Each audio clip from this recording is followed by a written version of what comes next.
Muy buenas a todos, en la clase de hoy vamos a hablar de un tema que a mí personalmente me encanta, que es, como tenéis ahí escrito, la sangre y los grupos sanguíneos, ¿vale? Lo primero que vamos a hacer, ¿qué es? Pues será hablar de la sangre. ¿Qué es eso de la sangre? Pues la sangre es un tejido líquido que recorre pues todo nuestro organismo. En torno al 7-8% del peso corporal de una persona es sangre. Esto se traduce en que una persona adulta de media tenga entre 4,5 y 6 litros de sangre. ¿Y por qué está constituida la sangre? Pues la sangre está constituida por plasma, aproximadamente un 55%, que mayoritariamente es agua, más del 90%, pero también tiene proteínas y sales inorgánicas.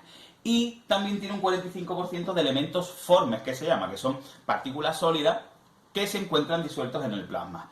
Y de entre todos los elementos formes destacan tres tipos, que son los eritrocitos o glóbulos rojos, los leucocitos o glóbulos blancos y los trombocitos o también llamados plaquetas. Los eritrocitos o los glóbulos rojos, que son los mayoritarios de los elementos formes, aproximadamente el 41% de ese 45%, ¿cuál es su función? Pues su función es transportar el oxígeno desde los pulmones hasta el resto del organismo, y eso lo hace a través de una proteína que tienen que se llama hemoglobina.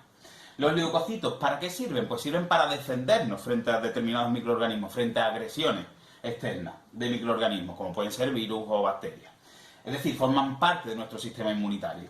Y por último tendríamos los trombocitos o plaquetas, que aunque son los minoritarios, menos de un 1%, son necesarios para llevar a cabo un proceso fundamental para nosotros, como es la coagulación. Esto, por ejemplo, los trombocitos evitan que nos desangremos cuando tengamos una herida. ¿Vale? Ya hemos visto entonces la sangre. Ahora vamos a seguir hablando un poquito de los grupos sanguíneos. Existen 32 grupos sanguíneos, sin embargo, no todos los grupos sanguíneos son igualmente importantes o igualmente conocidos, ¿vale? El grupo más importante o el sistema más importante es el sistema AB0, ¿vale? Que fue descubierto o propuesto por un médico austriaco que se llamaba Karl Landsteiner, que en Viena, en 1900, propuso la existencia de tres grupos sanguíneos principales: el grupo A, el grupo B y el grupo 0. ¿Y cómo se dio cuenta de esto? Pues se dio cuenta porque al realizar transfusiones de sangre a determinadas personas, estas morían, ¿vale? Lo que implicaría pues que no toda la sangre de todo el mundo es igual, sino que existen diferentes grupos, ¿vale? De hecho, Karl Landsteiner recibió el premio Nobel de Fisiología en esa época, de medicina, en el año 1930. Él describió los tres grupos principales, el grupo A, el grupo B y el grupo 0. Sin embargo, dos de sus discípulos, 2 años más tarde, descubrieron el grupo AB, que fueron Alfredo de Castello y Adriano Sturli. Ok, seguimos. Vamos a ir viendo los diferentes grupos. Ya hemos visto que los principales grupos sanguíneos son el grupo A, grupo B, grupo AB y el grupo 0. Vamos a ver las características de cada uno de ellos. Vamos a diferenciar dos partes. Por una parte estarían los glóbulos rojos y por otra parte estaría el plasma sanguíneo, ¿vale? Pero antes de esto me gustaría que tuvierais claro un concepto, que es el concepto de antígeno. ¿Qué es un antígeno? Un antígeno es una sustancia, ya sea nuestra, de nuestro cuerpo o externa, que provoca en nuestro cuerpo una reacción inmunitaria, es decir, la producción de anticuerpos, ¿vale? Que van a luchar frente a ellos. Ok, las personas del grupo A, dicho esto, las personas del grupo A presentan en la superficie de los glóbulos rojos una proteína que vamos a llamarle proteína A. ¿Bien?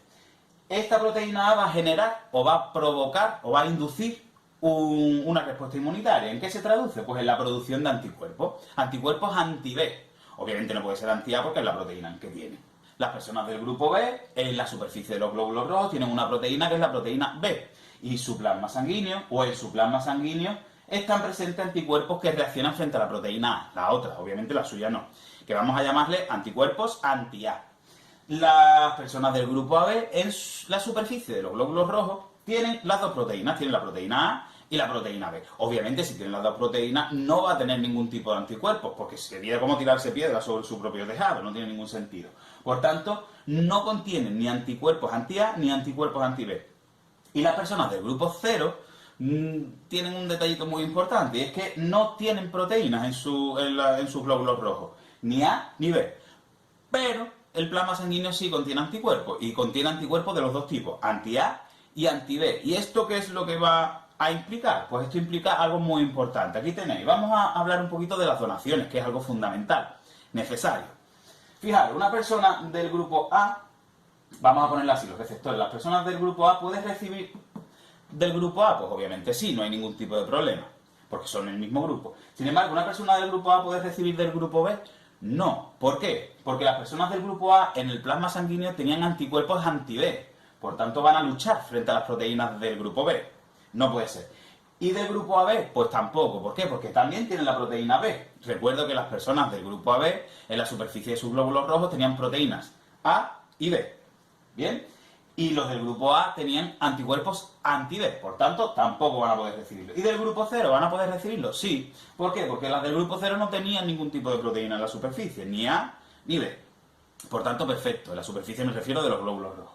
Las personas del grupo B, pues será parecida a las del grupo A. Sin embargo, obviamente, en lugar de recibir del grupo A, pues recibirán del grupo B.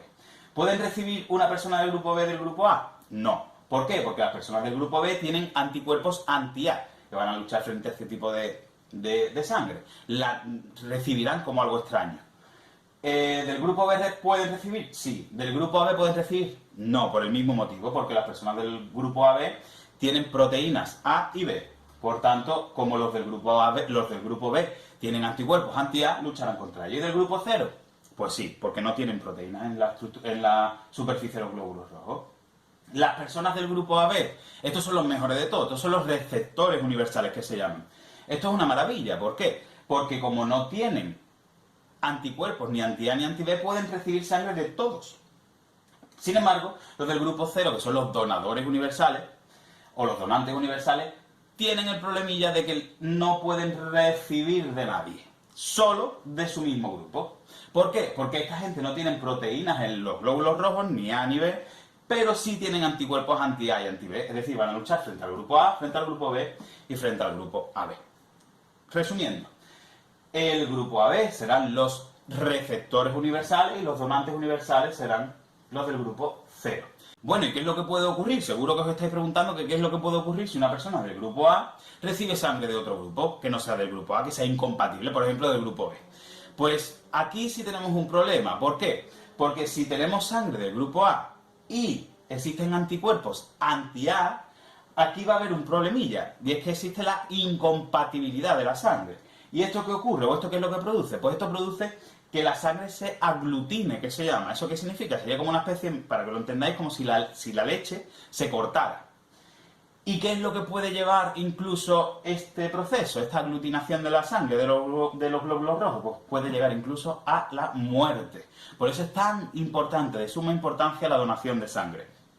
Porque, aunque hay personas que reciben sangre de todos los demás grupos, hay otras que reciben muy poquita sangre, o que pueden recibir sangre de muy pocos grupos, por ejemplo, los del grupo 0. Bueno, seguro que algunos de vosotros estáis planteando, vale, pero aquí me falta algo, porque yo, además de ser del grupo A, yo concretamente soy del grupo A positivo, o del grupo B negativo. ¿Qué significa ese positivo o ese negativo? Pues eso es lo que se llama el factor RH. El factor RH, que se llama factor Rhesus. Este nombre viene del macaco Rhesus, que fue donde se estudió. Y esto no es más que otra proteína diferente que puede estar en la superficie de los glóbulos rojos o no. Si está, pues se dice que tiene RH positivo, y si no está, pues RH negativo. Y todos los grupos anteriores pueden ser tanto positivo como negativo. Como consecuencia, nosotros vamos a tener hasta 8 posibilidades en este sistema. A positivo, A negativo, B positivo, B negativo, AB positivo, AB negativo, 0 positivo y 0 negativo. Cuidadito, un detalle muy importante. No hay que confundir 0 positivo con 0 positivo. Las personas que son 0 positivos son portadoras del virus del SIDA, del VIH, que no es lo mismo, ¿vale? Las personas 0 positivas no son nada, no tienen ningún tipo de problema. Algunas curiosidades que vamos a ver. Por ejemplo, los grupos más comunes de todos, ¿cuáles son? Pues las personas que tenemos sangre del tipo A positivo, como por ejemplo yo, o 0 positivo. Los dos grupos más comunes de sangre son el 0 positivo y el A positivo. Más curiosidades. Por ejemplo, las personas que tienen el RH positivo pueden aceptar sangre de cualquier tipo de RH, tanto positivo como negativo. ¿Por qué? Porque no van a tener anticuerpos frente a su propia proteína. No van a tener ningún tipo de problema. Sin embargo, las personas con RH negativo únicamente pueden recibir sangre de otras personas negativas, de otras personas con RH negativa. Al menos a partir de la primera vez. Es decir, la primera vez pueden recibir sangre de cualquier tipo, positiva o negativa, pero si es positiva, su cuerpo va a generar anticuerpos frente a esa sangre positiva. Como consecuencia, y a partir de ese momento, solo, única y exclusivamente van a poder recibir sangre negativa, ¿vale? Con RH negativo. Bueno, y la última curiosidad, que a mí me parece muy interesante, no tan agradable, sobre todo para los que lo hemos sufrido, que es la incompatibilidad RH o materno-fetal, también llamada la enfermedad hemolítica. ¿Esto cuándo ocurre? Ocurre cuando la madre es de RH negativo y el padre es de RH positivo. Como consecuencia, el bebé, el niño que tengan, puede o tiene altas probabilidades de ser RH positivo. Durante el primer embarazo no hay ningún tipo de problema porque la sangre del bebé y de la madre no se van a mezclar, hasta el momento del parto, en el que pues, la placenta se desprende y la sangre del bebé entra en contacto con la sangre de la madre. Como consecuencia, la madre va a generar anticuerpos frente al RH positivo del bebé y van a quedar ahí, que pueden entrar en acción durante un segundo embarazo. Si durante el segundo embarazo el bebé también es positivo, los anticuerpos que tiene la madre van a poder trasladarse a través de la placenta y atacar los glóbulos rojos del bebé, pudiendo provocar desde una anemia hasta incluso la muerte, un aborto, ¿vale? Detalle también importante, un primer embarazo no implica que se tenga el niño, es decir, puede haber un primer embarazo que sea un aborto, ¿vale? Eso cuenta también. Tenerlo muy presente eso. ¿Cómo se puede curar? ¿Cómo se puede prevenir esto?